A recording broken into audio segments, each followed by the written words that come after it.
মদ বিরোধী অভিযানে নেমে এক মদ বিক্রেতা সহ ৪৫ লিটার দেশি মদ এবং একটি হাই স্পিড ই-রিকশা আটক করল ধর্মনগর থানার পুলিশ।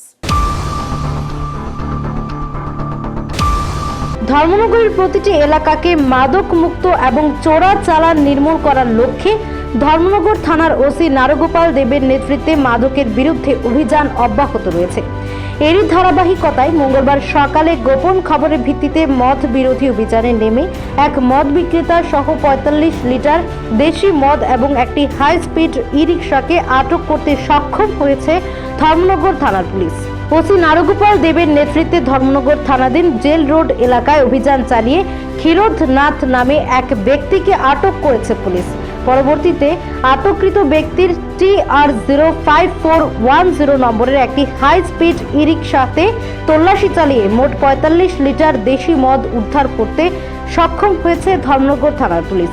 ধৃতের বাড়ি ধর্মনগর থানাধীন রাজনগর এলাকায়। তার বয়স ৪৫ বছর। ধৃতের বিরুদ্ধে U/S TA অ্যাক্ট ধারায় একটি মামলা হাতে নিয়ে তদন্তে নেমেছে পুলিশ। গোপন খবরের ভিত্তিতে সকালে ধর্মনগর থানাধীন জেল রোডের সংলগ্ন স্থান থেকে ক্ষীরোদনাথ নামে একজন ব্যক্তিকে অফিসে আটক করা হয়। তো আটক করার পরে তার কাছ থেকে টোটাল 45 বাংলা মদ রিকভারি করা হয়। তো টি অ্যাক্টে তাকে অ্যারেস্ট করা হয়। টোটাল কত? 45 লিটার। ধন্যবাদ। পুলিশ জানিয়েছে রাজ্যকে নেশামুক্ত রাখতে তাদের এই ধরনের অভিযান আগামী দিনেও জারি থাকবে। Bureau report, Asian Times.